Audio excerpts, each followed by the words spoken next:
Honesty, passion, experience. It's Timberwolves Explosion, hosted on the sportstuff.com. And now, your host, Paladino Joey.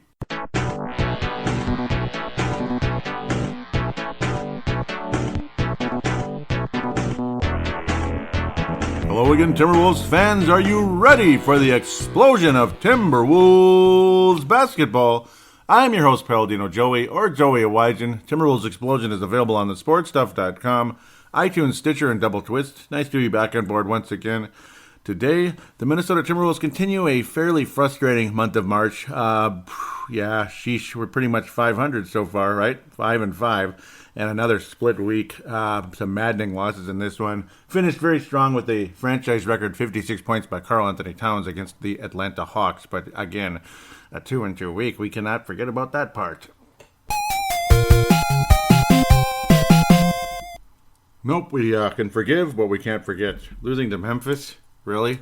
That Philadelphia game? Yeah, okay, the plane was 4 hours late and all that stuff, and you had to travel to Philly, and but still, is Philadelphia that far from New York, and do you have to put in that kind of a game? And yikes, there's some nasty stuff. Mr. Joel Embiid, though, another freak injury. He's got an injured eye socket. So, yeah, he's out for a while, and that's not good for Philadelphia. He better get healthy in a quick hurry because playoff time is beginning. You look over the standings and everything.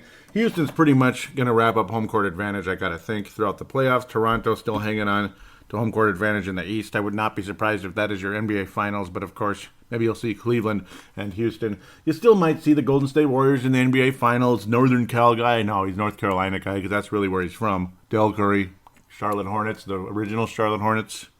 The Hornikins that moved to New Orleans. Yeah. Yeah, that team. We're just going to kind of look at stuff here and there. The playoffs are getting closer. Philadelphia looks like a big threat there in the Eastern Conference. You never know. They're even a dark horse threat. They're only a half game behind the Cleveland Cavaliers.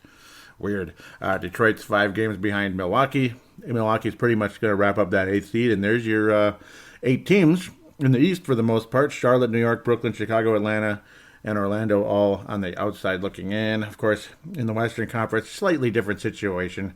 The Wolves hold a 2-game lead over the Los Angeles Clippers. Actually, it's a 1.5-game lead over the Los Angeles Clippers.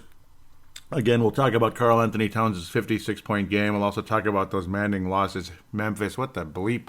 Another something called this guy, something called that guy type of situation emerged late in that game. And why are you letting Memphis hang on that long? But I knew it. Did I say it? I just knew something was going to happen in that game because the Memphis Grizzlies always beat the Timberwolves.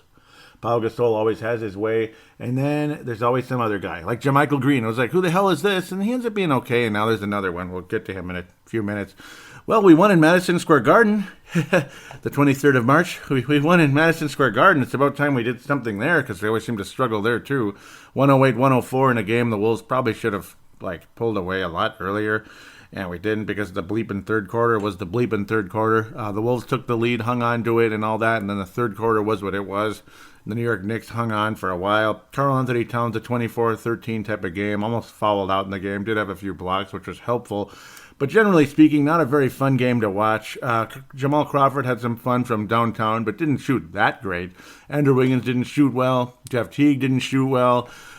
Karl did 14-24, the attempts to points ratio, but look at Andrew Wiggins, 15-17, 15 attempts, 17 points. Teague, 13 attempts, 10 points.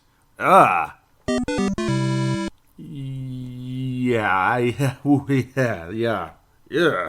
That sucks. There's your Paladino Joey ratio there, points to attempts to points ratio. That sucks. Tyus, 0 field goal attempts, and he got 5 points. So, yeah, okay, he got 5 free throws. He made them all. He got some assists. He was good. He was quiet but good at the same time, setting other players up.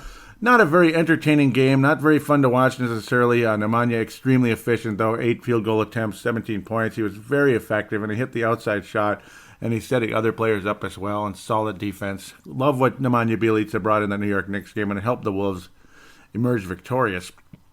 And the Wolves clinched their first winning record since 2005. The first season the Wolves missed the playoffs, remember, when Kevin McHale took over for the fired Flip Saunders.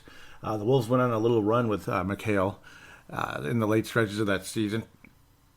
I think McHale, yeah, he moved Troy Hudson in the starting lineup, this and that, because things were kind of going sour with other players. It was a mess. It was a very weird situation. Now, Rashad McCants' minutes went down to pretty much nothing, which again was just actually, no, that was a couple of years later after Mr. McHale fired Randy Whitman. I'm going crazy. But that was a sure indication when the guy that drafted you is putting you at the end of the bench that McCants. Yeah, we're seeing what McCants is, a guy you don't want to play at all. The reason the Knicks hung on in this game was not because of the Unicorn, because he wasn't even available. So, again, why? Why aren't you putting this team away? The Unicorn wasn't even available. He was sick, injured and sick and all that good stuff. Yuck. Tim Hardaway Jr. was outstanding. He was making everything. Off-balance three-point shots that were going in. It's like, oh, get out of town. Jamal Crawford's a guy that's capable of making those as well, and good for him, but Tim Hardaway Jr., a guy I wouldn't have minded the Wolves drafting a few years back, but he was taking a few picks ahead of Minnesota, so it wasn't going to happen. Emmanuel Mudiay, I don't even know who that is. Like, what's going on? And I know who he is, but I don't know who he is, if you know what I'm saying. What the hell kind of nonsense is that? I thought he was going to be better. He's not been better. Trey Burke's solid off the bench. That's Pumpa's guy there from Michigan. 9 assists in the game. But again, Tim Hardaway Jr., 39 points, 6 of 11 from downtown. Overall fun game for Tim Hardaway Jr. if you're a fan of guys like him, right? No, I'm kidding. No, he was good. He was a good player. I'm just messing around. Very impressed with what Tim Hardaway brought. But again, annoying that the Knicks hung on in this one as long as they did.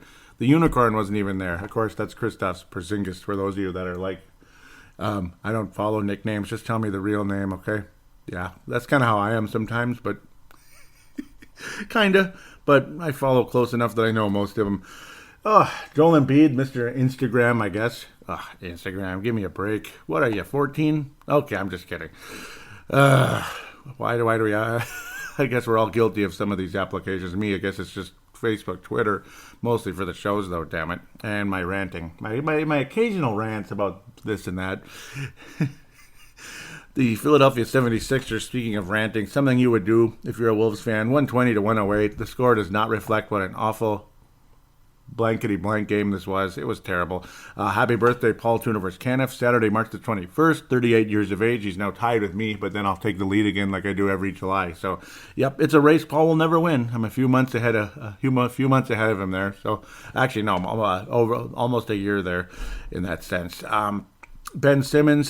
Ben Magic Simmons out there doing what he does. Not shooting three-pointers, but certainly setting other players up and getting his 4th triple-double in 7 games. Are you kidding me?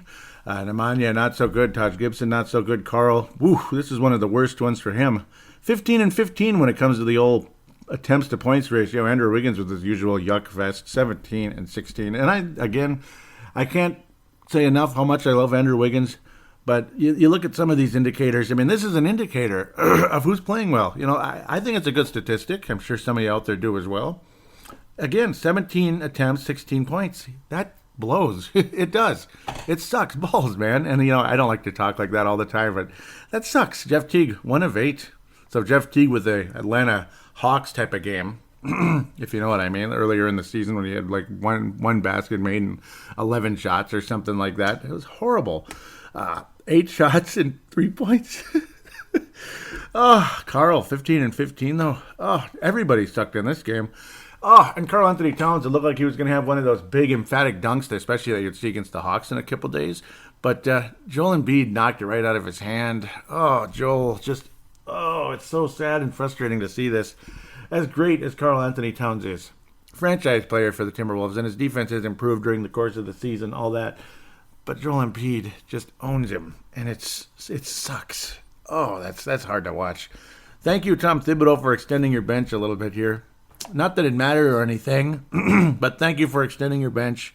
Stop leaving guys in there for X amount of time when it's just no point. And that's the only reason the Wolves kind of sort of got back in the game, because these guys, they want a chance to play, and they had a good game. Marcus Georges-Hunt, 11 points off the bench.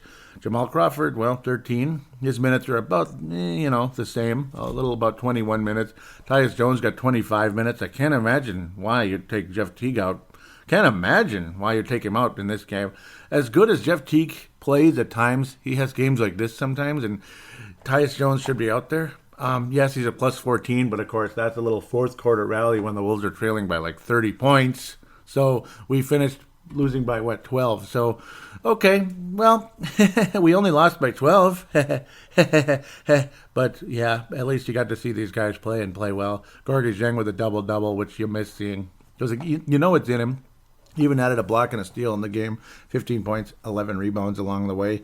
Had Gorgie Zheng had over 26 minutes. Cole Aldrich with a season high, I got to think. About 12 minutes out there. And Brooks, 12 minutes. Cole with 4 points. Brooks with 8. Kind of nice to see these guys at least getting some burn out there. And, of course, Derrick Rose has not returned from the ankle tweak. Come on, Derrick. Come on now. Come back. We could use you, Derrick. We could use a little help. We probably could have used some of that athleticism against Philadelphia, but it probably wouldn't have mattered. Joel Embiid's number's not that sexy, but it's just, again, that block was symbolic of how things are going between Karl and Joel Embiid. He had 19 points, only 6 rebounds in the game, but again, one of those 3 blocks was pretty embarrassing. Ben Magic Simmons, though, with that 15 point, 13 assist, 12 rebound game out there. So again, good job by Ben Magic Simmons getting the job done out there. Australian Magic is what we should call him, I guess. Aussie Magic, yes. Bellinelli, 17 off the bench for Philly in a game that, I don't know, the ball was just spread around all over the place, and of course it's going to be when you have the Australian Magic Johnson out there. So keep calling him that, and, well, he had a good game, and more power to him. Do we have to talk about this? It's Black Monday. Black Monday for the Timberwolves, March the 26th. I don't want to talk about it. Can we pass on this one? 101-93 Memphis in Target Center. Again, did I warn you about this game last week? Did I? Just listen back to the last episode in the game preview segment. We have, again, 4 games to review here, 3 to preview. Coming up, pivotal games, by the way, Utah and Denver, among Dallas, of course. You got to win it in Dallas, even though it's in Dallas, and it's not as easy, but you got to win that game. And this isn't loading, and I don't know why, but whatever.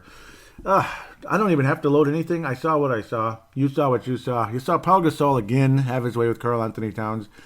And you saw some guy, Seldon, very seldom used. Oh, seldom you mean, but it's Seldon in this case. Seldon. I've seldom heard of this guy. And he had a hell of a game. Wayne Seldon Jr. Just like our buddy over there in Brooklyn. No, I'm forgetting his name. What the heck was it? I'll pick it up in a few minutes. Maybe I'll grab that name again. But it's the same thing. You know, you could use all these. You could get funny with the name because of Seldom and Seldon. You know, he's seldom used out there. But he had a seldomly awesome game, 23 points. He was hitting clutch threes down the stretch. That's after the Grizzlies were able to hang in there so long because the Wolves got soft after playing fairly halfway decent, but they left Memphis in striking distance. You know, that's what happened. You had an okay third quarter, and then your fourth quarter, you score 11 points. Liar. You liar, you liar! And that led me to write on my Facebook page, not that you care, but maybe you do, the Timberwolves don't deserve to make the playoffs. And, you know, games like this make you want to say that. It's like you calm down, you feel a little better. Okay, just make the playoffs anyway. Okay, we'll forgive, but I'm not going to forget. This is bull crap. Stop losing to the Memphis Grizzlies. Even when they were good and everything, it's like you were there, you were winning the game and you let it go. Stuff like that. And then you have games like this, where Memphis isn't even trying anymore, and they lost by 61 points last week. But again, any team can win on any night. Funny things happen. Hockey's the worst. Hockey and football are the worst that way. We're the worst team in the league and knock out the best team on a given night. But basketball, funny things happen too. I mean, you used to see the Bobcats beat the Lakers. Remember that, Vince? I think you do. And that's when the Lakers were pretty good. They weren't like, a 32-win team, 35-win team out there. And Kobe Bryant was healthy. He didn't have a torn Achilles tendon, that type of thing, And I'm not trying to bring that up to be mean. I'm just saying he was healthy before all that happened. So funny stuff happens, but 11 points in the fourth quarter. I mean, are you kidding me? This kind of stuff can't happen. Just stop playing around. Stop. Please stop. But that's what happened. I don't know. Seldon, 23 points, 4 of 6 from downtown. He was nailing them, and he got the crucial turnover down the stretch, which iced it. But then again, I suppose Memphis just about already had it. But any type of hope the Wolves maybe had in the game was snuffed out for good when Selden had the little pick six or pick two, I guess it would be in basketball, the steal, breakaway, and dunk type of situation there. Selden had a nice game, and more power to him. Mario Chalmers, who's bouncing across the league, he's got a few rings there with the Miami Heat, and good for him. And of course, he got one in college as well with the team I do not want to win this weekend. Frickin' Kansas, if I remember correctly. I do not want Kansas to win. Can I make that clear? I don't want Kansas to win. Go Villanova, go Loyola. I'd even cheer for Michigan. Yes, I'd even cheer for Michigan. I don't like Kansas. I don't know why. I just don't. It's nothing personal. I just don't like the Kansas, whatever they are, the Jayhawks. I don't like them. And okay, Andrew Wiggins is on them, so I'll like him a little bit for that case. But I don't like Kentucky either, Mr. Karl Anthony Towns. I don't like one and done. I don't like the one and done Wildcats. That's what they are. Let's cheer for the Villanova Wildcats, where they do it a little different, and that's why you got to see the big V on my Facebook page, and I got the hat over there, and yeah, I don't know. It's fun to watch March Madness, and I'm cheering for Villanova or Loyola this weekend. I'm sure most of you are. No, a lot of people don't like Michigan. Some do. I'm okay with them. I'd rather see teams like Louisville or Villanova win it all, and of course the Gophers would be even better, but when are the Gophers going to get to the Final Four? The only time they did, they got nailed for cheating. So, academic fraud. Great. And then we've never even come close since. We haven't even gotten to the Sweet 16 since then. And the Gophers were a fairly proud program back in the Clem Haskins days. And it's too bad throughout the 80s and 90s. So, most of the 80s. Half of the 80s and all of the 90s. All of the 90s. And then you bring in Dan Munson, blah, blah, blah. Okay, I could go on forever. There I go, going off into that. But hey, it's basketball. It's the NCAA tournament, and you got the Final Four coming up this weekend. Not the Frozen Four. This is the Hardwood Four. Hardwood Four. Yikes. That's weird. But it works, I guess. The Hardwood Four is coming up, and Villanova or Loyola. What a wonderful story, Loyola. And I know you've all heard about the old lady and everything, and she's been wonderful. So good for her. Absolutely. Would be happy to see her get it. Amazing thought, though, about all that. The Gophers won a national championship in like 1902, 1903, and I'm not kidding. That's when they won a championship, but that was back when it was like a peach basket. And I'm not even kidding. I didn't even know college basketball existed that far back, but I guess it did. But Loyola actually won it all in 1963, just about a month after a certain guy who would rule the city of Chicago 20 years later or so would start to rule that city 25 years later. Michael Jordan, yep. So they actually won the national championship in 1963. Well, when you sit back and think about that, it's like, wow, they actually have won it all before? Huh, that's crazy. But hey, maybe they will again. The last time they got this far, they won it all. The last time they got to the Elite Eight, they won it all. Okay, you can see how I feel about this stupid game with the Memphis Grizzlies. Jeff Teague played well. Jeff Teague played well in this game. In fact, he was downright great. 25 points, 7 assists type of game.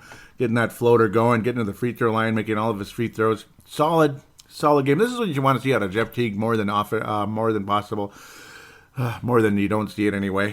This is the kind of Jeff Teague you're going to need if you're going to be successful in the playoffs. Unless you play Houston or Golden State, then you might not have to.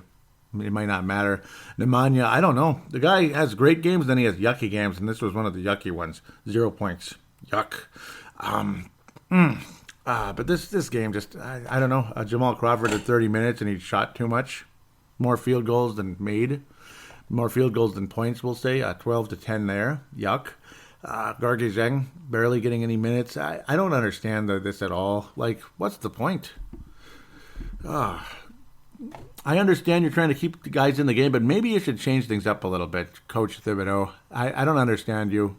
This guy's weird, And guys aren't buying in defensively. You saw soft defense down the stretch, and that's why Memphis pulled away. And that's it. Let's move on. Congratulations, Wayne Selden Jr. Best of luck to you. I hope your career progresses in a positive direction. So let's move on. March the 28th, 126-114. This is, of course, Wednesday. Against the Atlanta Hawks. Okay, and I was saying, you don't want to, you've got to beat both of these teams. Well, at least we beat one of them. And Karl responded nicely in this game. And what did I say? Well, who usually does well against this team? Big men. Who did well against the Atlanta Hawks in this game? Well, at least one big man did.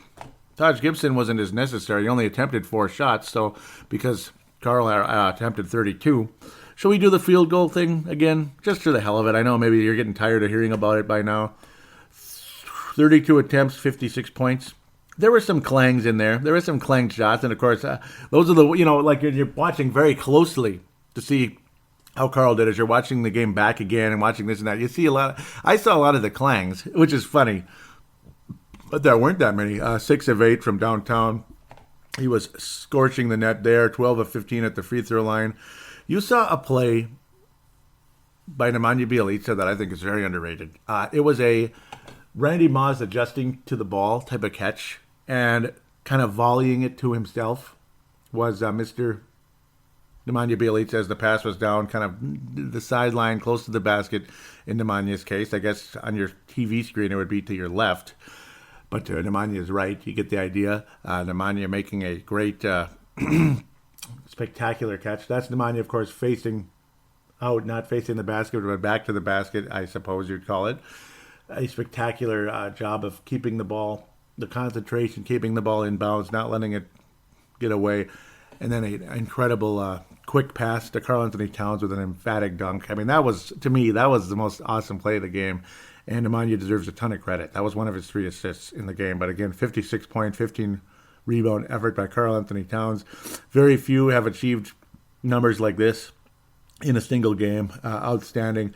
4 assists going along with Karl as well. We're talking Hall of Fame player level here. And then you get guys like Wilt Chamberlain who did it like 100 times, which is really crazy. But that was Wilt Chamberlain. And in the 50s and 60s, well, late 50s, very late 50s, all the 60s and early 70s and such.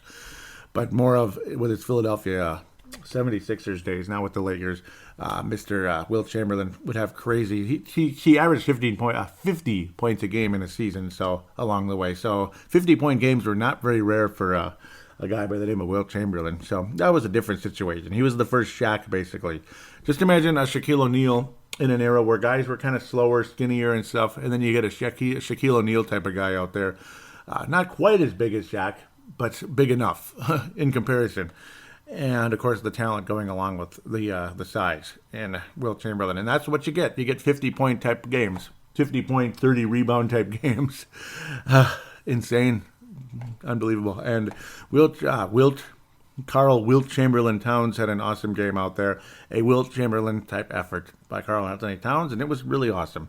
Franchise record. We can finally remove Corey Brewer and, of course, Mo Williams, who had a 52-point game a few years back. Karl Anthony Towns eclipses it when he hit that 3-pointer, which gave him 54 points, and then ended up finishing things off with 56. So now the franchise single game record belongs to a more appropriate name, like a Kevin Love, Kevin Garnett, or Karl Anthony Towns type of guy, and it was Karl Anthony Towns. So there it is. Kevin Love and Kevin Garnett cannot pass Karl now because it's too late.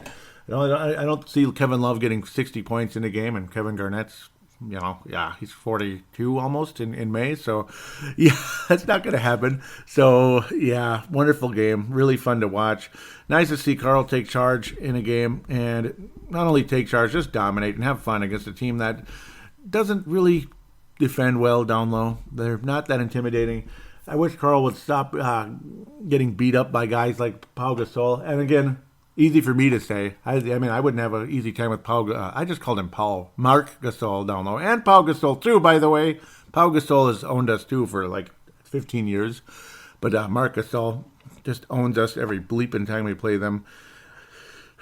Even in games when he's not good, he ends up finishing good. That type of thing does Marc Gasol. But Karl probably getting a little frustration out and getting the job done against the Atlanta Hawks and the Minnesota Timberwolves, inching closer to the playoffs, and that's great. So winning record continuing in a positive direction. The Timberwolves are 10 games above 500, 43-33, a game and a half ahead of the Los Angeles Clippers. Denver Nuggets right there breathing down their neck. And, of course, we want to thank the Boston Celtics for beating the Utah Jazz. So let's wrap up this segment here. And now, the Alpha Wolf Award, despite having an icky game against the Memphis Grizzlies, is going to still go to Karl Anthony Towns because he set a franchise record. And he had a Wilt Chamberlain type of game. So congratulations, Karl Anthony Towns, for absolutely grabbing that award and taking it, just grabbing it big time. grabbing it by the reins. I'm like trying to pick up the right thought there. And of course, the Johnny Flynn Memorial, well, who's that going to go to? I don't know. I mean, certain games here and there, the Memphis game in general, the defense down the stretch. Wayne Selden Jr., damn it. No, okay. Wayne Selden Jr. Nemanja had some icky games. Karl had a not-so-good game. T got an awful game, but he had a good game against Memphis in a game we got destroyed anyway. It's not his fault we lost that game necessarily because he was one of the few positives. But against the Sixers, he was sickening to watch. More solid effort against the Hawks this time around, I would have to hope, for complete versus last time. But, not that good, though. Still at 4 of 12, but he managed to get 8 assists in the game. Did Jeff Teague, by the way. Most of us were watching Karl Anthony Towns, though. Everyone else kind of was halfway there. Nemanja, extremely efficient in the time he was out there, though. And, of course, again, that spectacular pass, concentration, and completion to Karl Anthony Towns. I don't know. Johnny Flynn Memorial, it's going to go to the whole team for those two games against Philly and Memphis. The excuse making, like, okay, the airplane, this and that, we were 4 hours late getting out of there from New York to Philly. And then, of course, the whole effort against the Grizzlies was horse crap. I mean, you follow up an awful game in Philly with an even worse game against Memphis at home. I mean, stupid. So I don't know what to say with that other than I'm annoyed in a big way. So there it is. So we'll wrap up this segment. We'll come back. We'll preview 3 very, very, very important games in the Western Conference coming up this week. Dear Minnesota Timberwolves, please stop losing to the Memphis Grizzlies.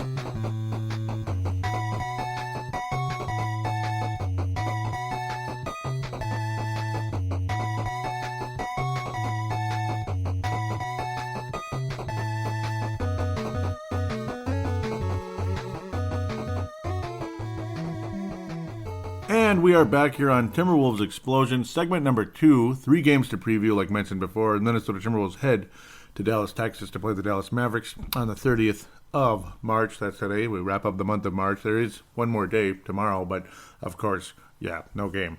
Minnesota Timberwolves will be playing the Dallas Mavericks once again.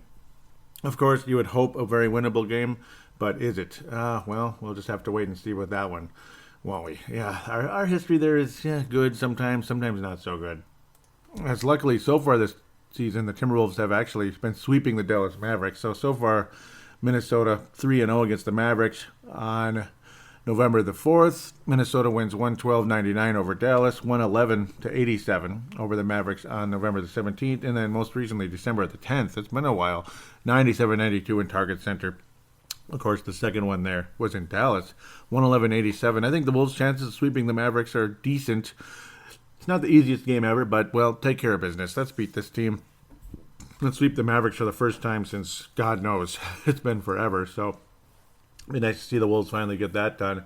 Dallas Mavericks certainly in the rebuilding mode now. They're going to be in the draft lottery for the first time in quite a while, like they used to be back in the day when both the Wolves and the Mavericks were fighting for the worst records in the NBA in the 90s, in the earlier half of the 90s and such. Remember those days, Doug West and all those other players, Jamal Mashburn. They had some good players, but they didn't win a whole lot of games back in the day.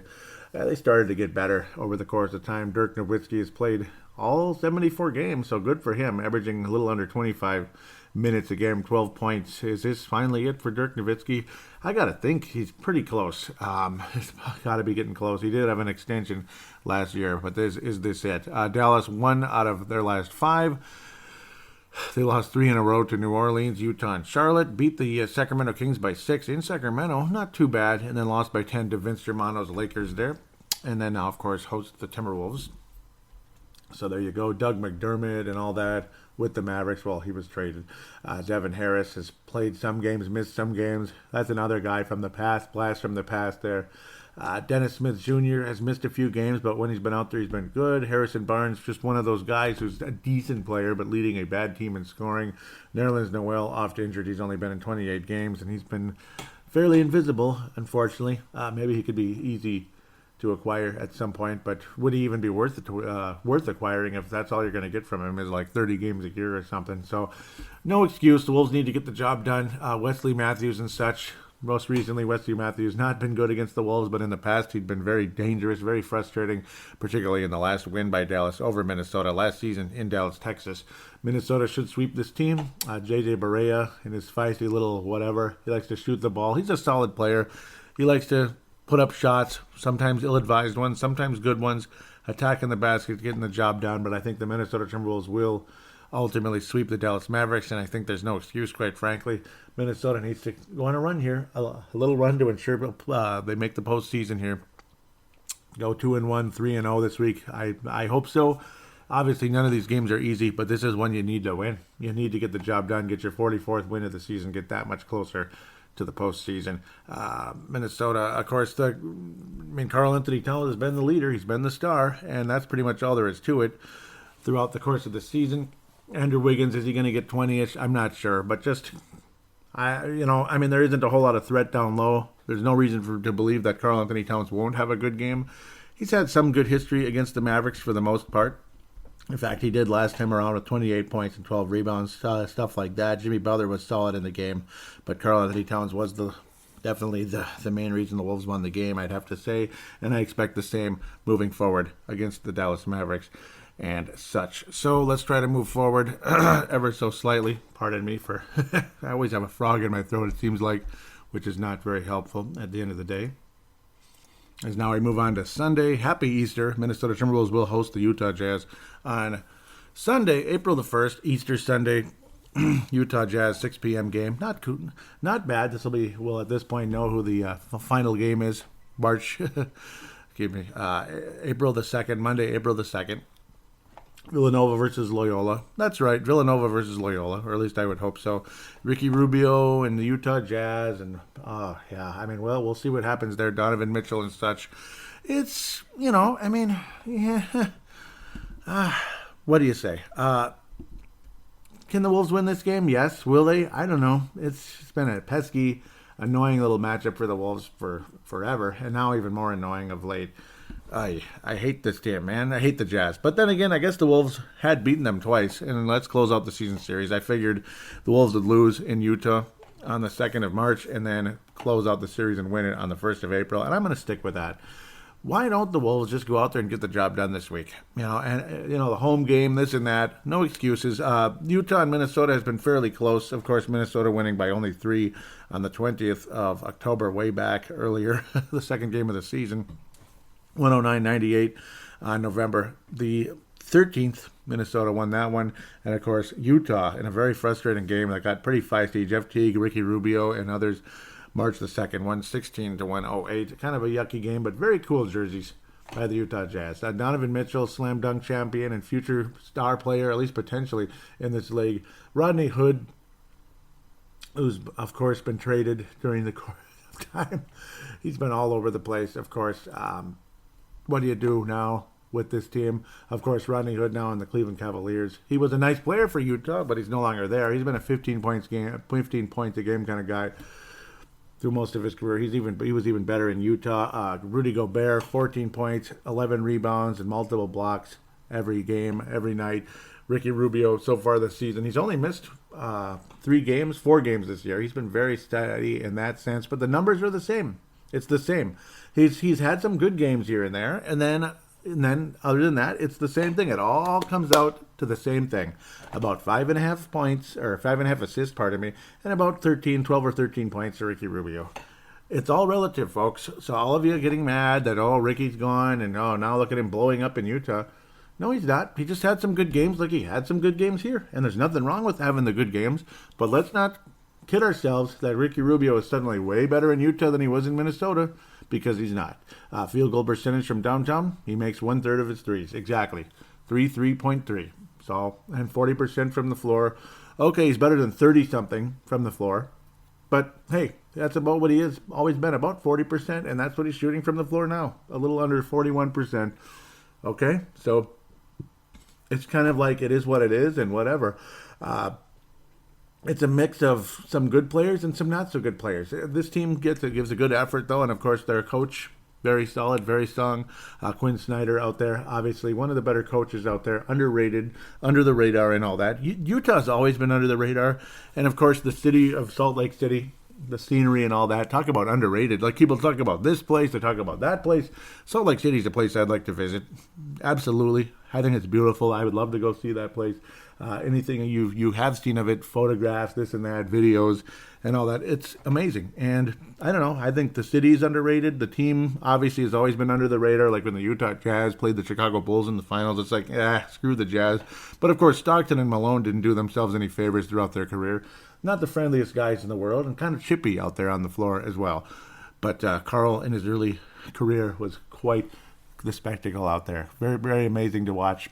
With that athleticism and strength was Karl Anthony Towns back in the good old days. This team, of course, you see, the culture is still there in terms of the effort. You always get good effort out of the Utah Jazz. Even when they stink, they're still obviously a feisty team that's tough to play at times. And then you get some athleticism in Donovan Mitchell, who's leading the team in scoring, leading the team in just about everything out there. Nailing three-pointers, he's making his free throws, this and that. So, I mean, no reason why the Utah Jazz shouldn't be a dangerous team for a while. Will they be good, like actually good?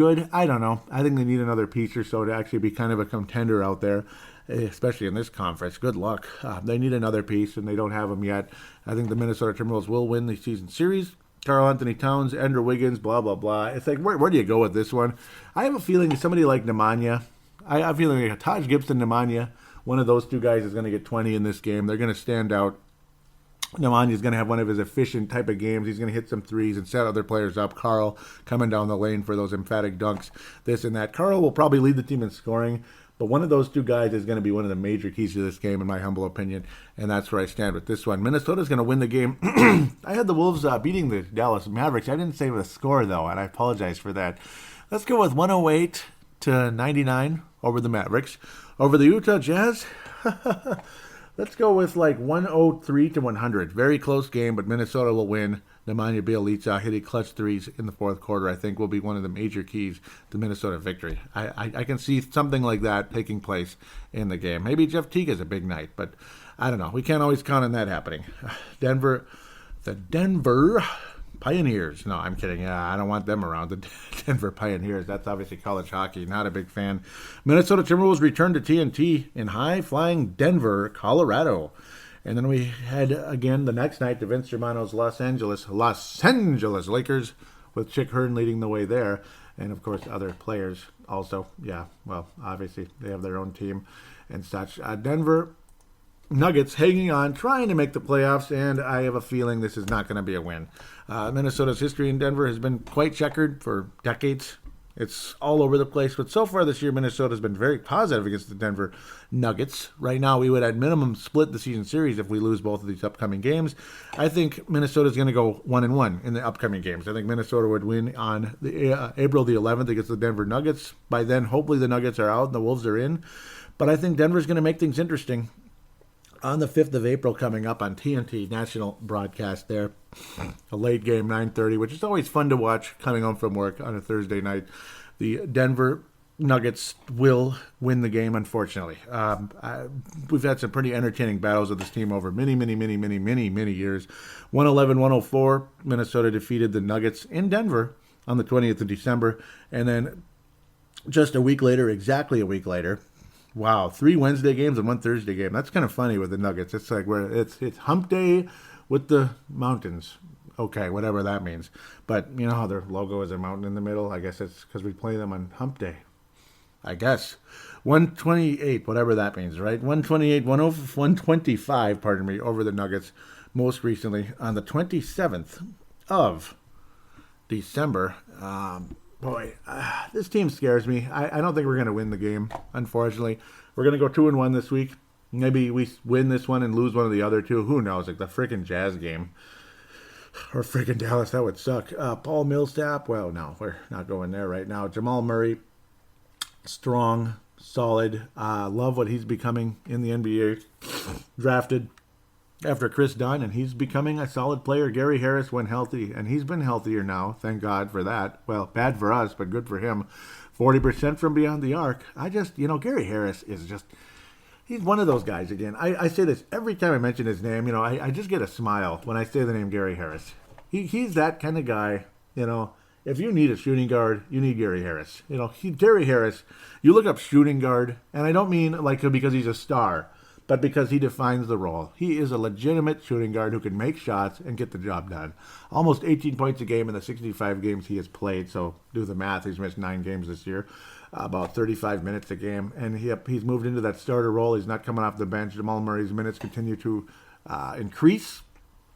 Nikola Jokic is like the overall star of the team. He's really something, isn't he? He's really become a nice player, Jokic. That's why the Nuggets kept him. And they let Nurkic go. Jokic and Nurkic. And they ended up keeping. See, there we go. Jokic. He's averaging 6 assists. He's one of those European big men who can do it all. Wonderful. 18 points, 11 rebounds, 6 assists. Almost a steal and a half, almost a block. So he doesn't actually average a block a game, which is kind of a bummer. That's Millsap's job, sort of, when he's actually playing. But we'll worry about that whenever. Daryl Arthur, one of those guys barely hanging on out there way at the end there, and only played in 19 games this season. Still getting an NBA paycheck, luckily for him. Denver Broncos, boy. Kenneth Faried, that's another one. Did I just call him the Broncos, the Nuggets? Kenneth Faried, a guy who looked like he was emerging into something pretty good out there. And what the heck has happened to Kenneth Faried? I don't think anybody knows what happened to him. There's your milk carton right there. That's a milk carton. I don't know. Miles Plumlee is okay, whatever. Barton is, again, one of those guys who was a part of the David Kahn bag of money, the $4 million bag of money over there in the corner. The bag's still there, but the money's long gone, given to Kurt Rambis on that draft night, that infamous draft night in 2011 when it was trade down, trade away, trade down, trade away, trade down, trade away. Cash, cash, cash, cash, cash, cash, cash, cash.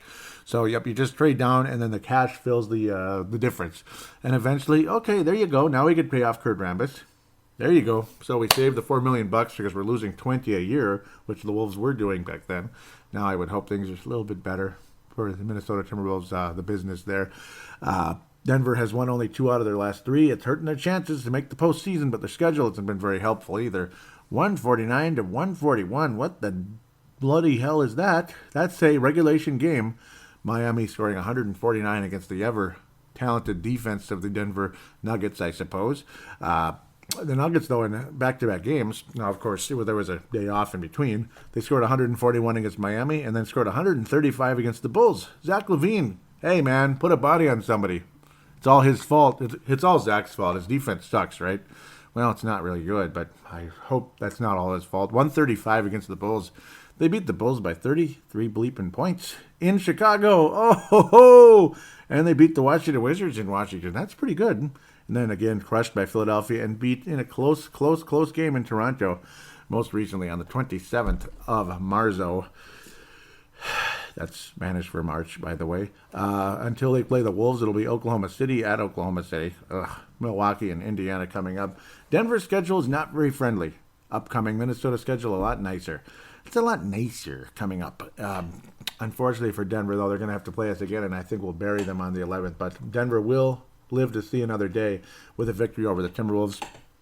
Up and coming. I'm going to look at that entertaining, high-scoring battle between Minnesota and Denver most recently on the end of December there after Christmas, 128-105. Jamal Murray, 21. Just love him. Love what he brings. Will Barton with 28 off the bench. He's still mad about that trade, I guess. It was only I don't know how long ago. But yeah, Butler had that 39-point game, and I do believe that was the one. Was this in Target Center?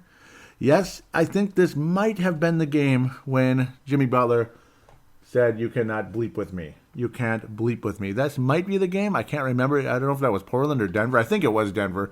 And he might have been saying it to Will Barton, who was guarding him at the time. If I remember correctly, Gary Harris didn't have his best game, but that's okay. Jimmy Butler, I don't know. Will he be available by then? No, probably not. But possibly. He'll possibly be available by the 11th. April the 11th game to help bury the Nuggets and tell them they can't bleep with us once again. Back then, yeah, look at Nemanya's role back then. Just a couple minutes off the bench and a basket. No, actually just one free throw. Just one free throw made and one missed. Yeah, Butler was dominating the ball. Wiggins had a good game. Gibson had a good game. Only 4 rebounds, so weird. But in this one, I think Denver's going to win. It's going to be one of those annoying, loud, obviously they're fan base is one of the more obnoxious ones, just like the Colorado Avalanche fan base. Oh, can't stand them. But the Nuggets will win the game. Something of the likes of 118 to 10 to 112, something like that. Wiggins, I expect Wiggins to have a nice game. Karl usually is the star, though, against the Nuggets. He wasn't particularly on this night. Jimmy Butler took over in that one. And Karl was okay in the game, but not as good. But, again, deferring quite a bit to Mr. Jimmy Butler in that game. Karl with 6 assists in that game. But we'll see. But I think Denver's going to win the basketball game, bottom line. So with that, we'll take a quick break. Wolves go 2-1. Come back for some fan interaction right after this.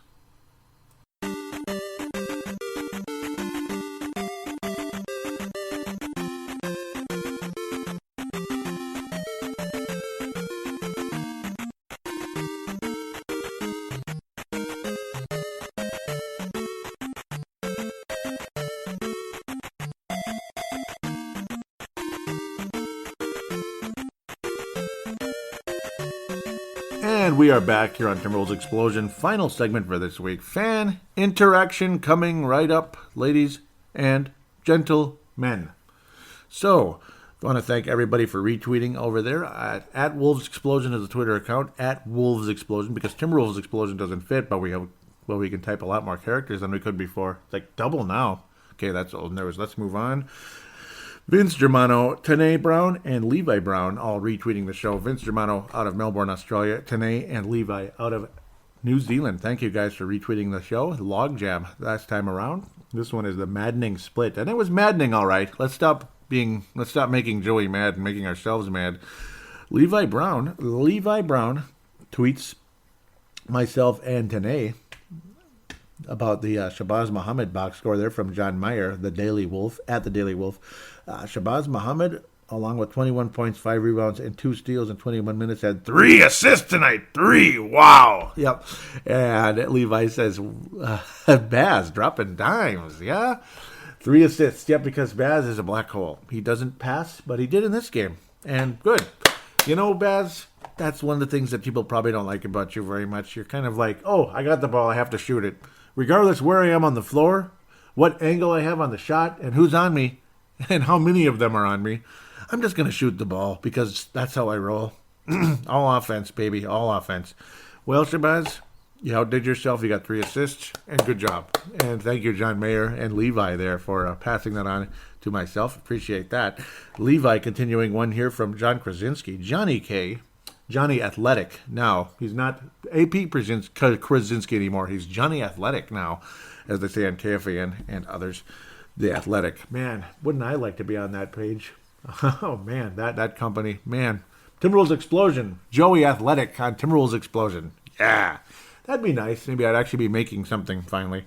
But let's continue. Wolves' fourth quarter, 11 points on 3 made baskets. Just a killer loss. Just a killer loss. And I couldn't agree more on that one. That was crap. And you heard me talk about it in segment number 1. Levi Brown's comment is, I'm upset, but I agree with you that Okay, let me start over. I'm screwing this up. I'm upset, but I agree with what you were saying. Sorry about that, Levi. On last week's episode, they probably still will get in the playoffs, but they don't deserve it. And yes, like I was saying, you lose these games, they don't deserve to make the playoffs.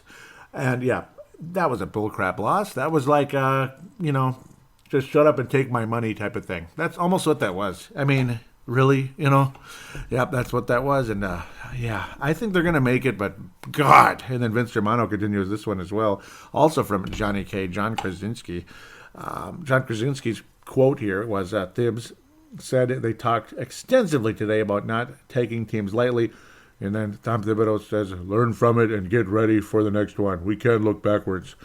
Yeah, but there's too much learning. Too much learning and not enough earning. You know what I'm saying? Too much learning and not enough earning. Let's earn these wins. There comes a point in time when if you haven't learned yet, maybe you're dumb. Maybe you suck. And I don't want the Wolves to suck, but maybe you need to, just enough with the learning and just move. Just execute, blankety blanket. Just execute for the love of God. That's all there is to say. Execute. Finish Score more than 11 points against one of the worst teams. I don't care how good Memphis' defense is. I don't care if J.B. Bickerstaff is the head coach of the Memphis Grizzlies. God bless him, former Gopher and well-liked guy, of course. Kevin McHale loved him, obviously, and of course, again, former Gopher and all that. Grew up here, son of Bernie Bickerstaff, NBA head coach with the Seattle Supersonics. The Seattle Supersonics, of course, Washington Wizards along the way. And now let's see what Vince Germano had to say here, and I like it. I love what he says here.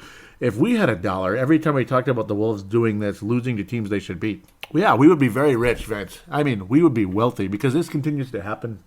Even Nathan Kingdom out there, Nate Kingdom, a friend of mine, back in the good old days at Maranatha Christian Academy. Those of you listening may have gone there. Some of you, maybe Nate Lindholm, if he's listening, you know the name Nate Kingdom. He was posting on there too about how not on the he went like on his Facebook page, and I was replying to it and all that. He was saying how yeah, I mean, it's just typical Minnesota teams. We play down to our opponent. I mean, the Vikings used to do it all the time in the Dennis Green era, and they still do it sometimes. I mean, when you get blown out by a Indianapolis team that wasn't even going to make the playoffs, and I mean blown out in your own stadium, that's bullcrap. That's even playing worse than your opponent in that case. But yeah, this was, yeah, I don't know. I think it was worse than your opponent too, and that's what took place there. Another one, Levi Brown on Twitter, of course. Chris Creamer. Chris Creamer, that's an interesting name.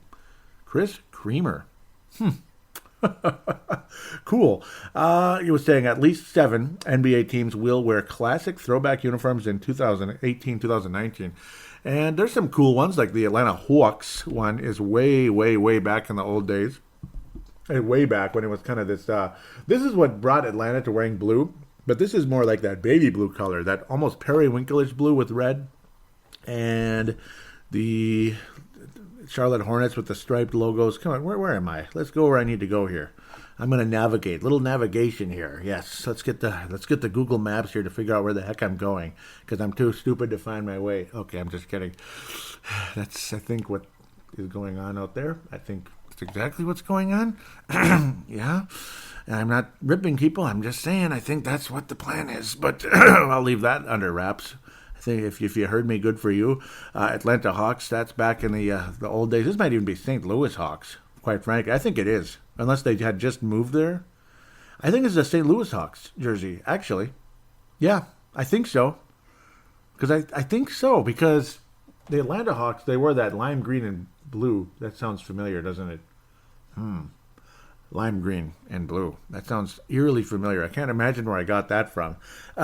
Charlotte Hornets, yep, the striped uniforms, and that's the Alonzo Mourning, and gosh, what were all, Larry Johnson. This is when they were actually on the Charlotte Hornets, and what a way to start a franchise, Charlotte Hornets. That was amazing. Alonzo Mourning, and then they had Muggsy Bogues, and they had others. That franchise started out better than any of them. I mean, Minnesota, we had like nothing, basically. I mean, you had Tony Campbell, who was a role player with the Lakers. You had Pooh Richardson, whose name was more interesting than his game. I mean, he couldn't even make a free throw. How many point guards that can't make a free throw are successful in the NBA? I'm still waiting on that one. Doug West, again, a guy who was taken in the second round, who was part of the 85 Villanova Wildcats, who pulled off the awesome upset and won it all. But still, Charlotte, yeah, they started things out a little better than us. Miami had Glenn Rice. That ain't bad. I believe they had Jamal Mashburn, didn't they? So they weren't bad either. But let's digress. Orlando started out good because they got Shaq. So, okay, everybody started out good but us. Golden State back in the 70s, I believe, circa the 70s. I don't think there were those in the 80s. Pretty cool looking thing there. That's the 49ers era. Well, it says 71. I guess that's about that time. Back in the 49ers. Yep. So, yep, 88, that would be the Charlotte Hornets first year. Yep, them and the Miami Heat, and then Minnesota and Orlando started in 89. Yep, the Hawks, it says 68. So, I guess that, yep, that's Atlanta. Maybe that's like a St. Louis, but they had just moved to Atlanta, and then they got that lime green and blue look that looks familiar. And then there's a really old Warriors one, the 62 Warriors. Interesting. So, it actually shows the year. That makes it better.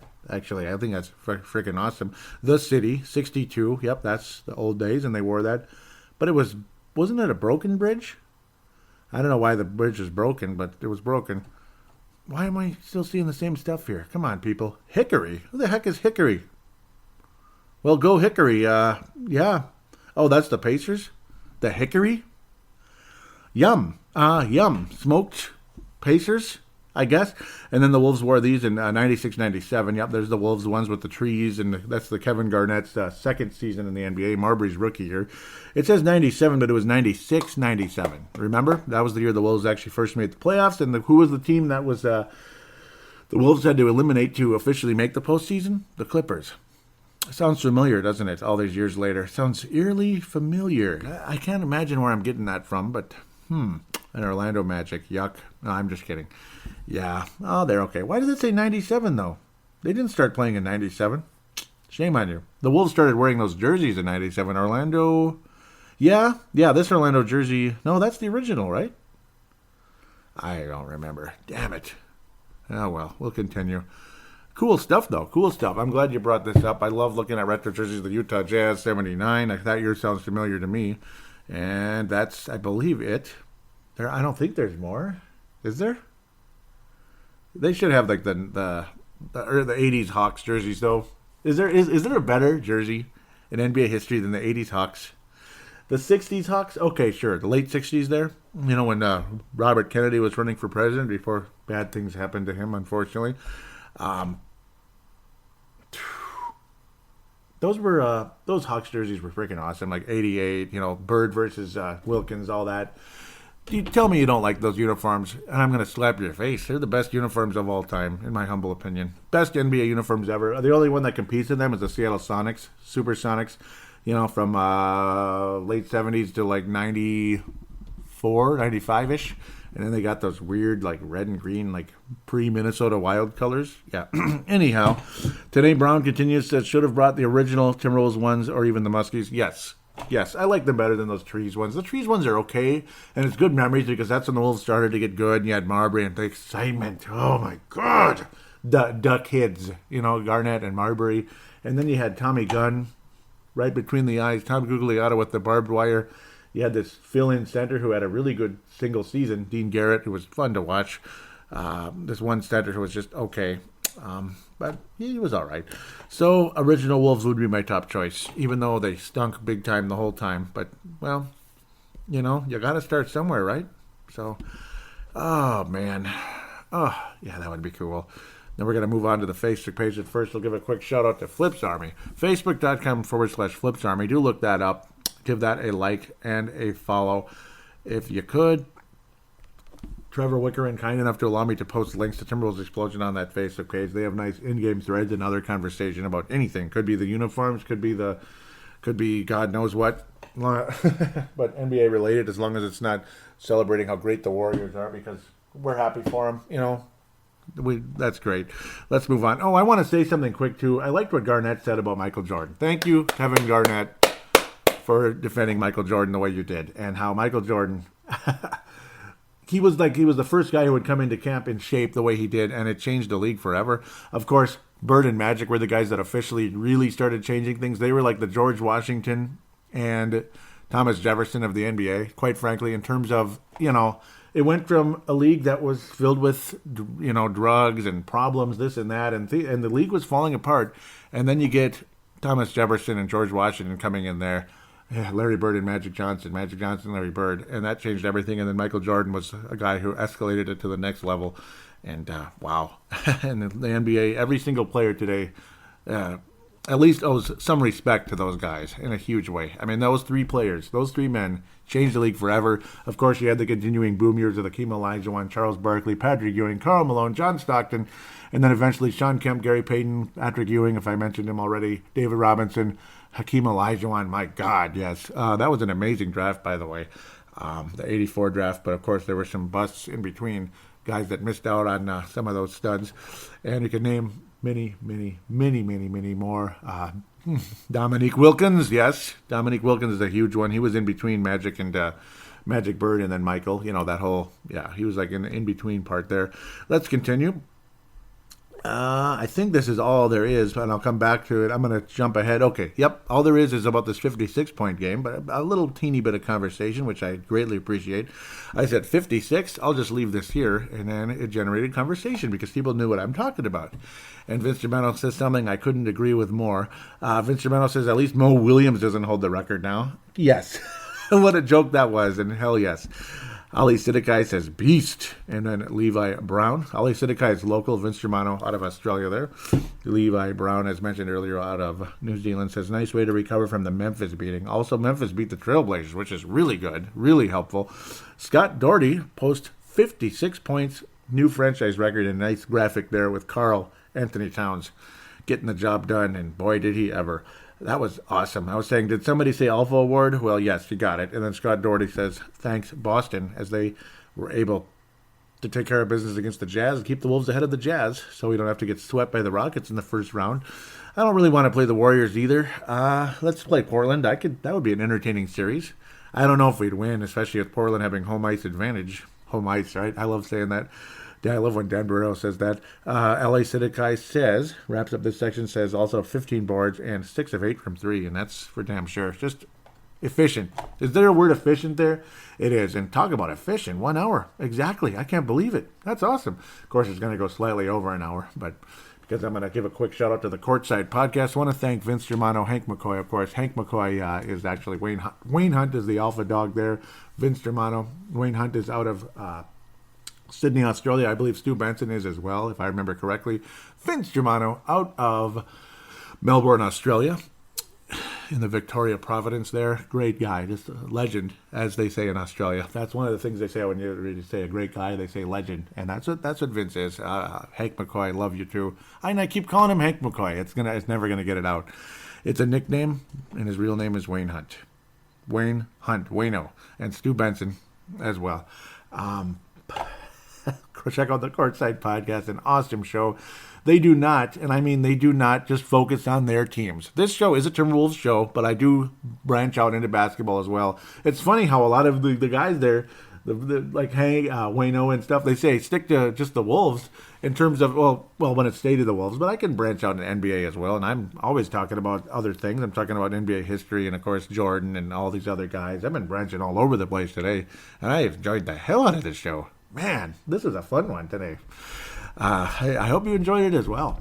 But if you enjoy hearing basketball conversation and all that, you're going to want to download the Courtside Podcast if you haven't yet. Download and subscribe to it on iTunes. There's also Podbean. So if you don't have iTunes available like your Android, Samsung like me, I do have iPods though, so I still use iTunes for that, particularly when I'm mowing lawns. But there's Podbean as well. They're on Podbean and iTunes. Of course, Double Twist is available for anything on iTunes, also on Android. But Podbean is where you probably want to go just because for the Courtside Podcast if you don't have iTunes. Or maybe you could even use Podbean on the Apple device as well, whatever it is. But an awesome show. And they go all over the place. They talk. They're just incredible basketball knowledge. And I love their special shows, but I love even their short ones as well. They do an amazing job. Wayne, Vince, and Stu Benson. I almost called him Hank again. Unbelievable. Again, Hank McCoy. There it is. Vince Jiminy. Wayne Hunt designed this logo, the new Timberwolves Explosion logo, and Levi Brown was able to get it to fit on Hipcast, the ever picky Hipcast. But that's ready to roll there. Stu Benson, the richest man in Australia, right? So they always joke about that, have fun with that. I believe he's in the financial world, which I would like to be in as well. It's interesting stuff, IRAs and all that. I love it. But we'll leave that where that is. Going to tell you how to get on this show again. Remember the Twitter account. Please tweet that. The Facebook page. All the links will be in the show description. The final way to get on, though, is audio. Audio. That's right. You can actually hear yourself with me on here. The phone line is 209-736-7877. 209-736-7877. It is a voicemail. Do treat it as such. Mention you're calling in for Timberwolves Explosion. Do your statement, shout out, comment, question, and opine. It's a 3-minute limit because it is an actual voicemail, but it's already MP3 and all that, so that's the easy part about it. The other route is the call now button on the Facebook page. That goes through Facebook Messenger to the same phone line, the whole same shebang there.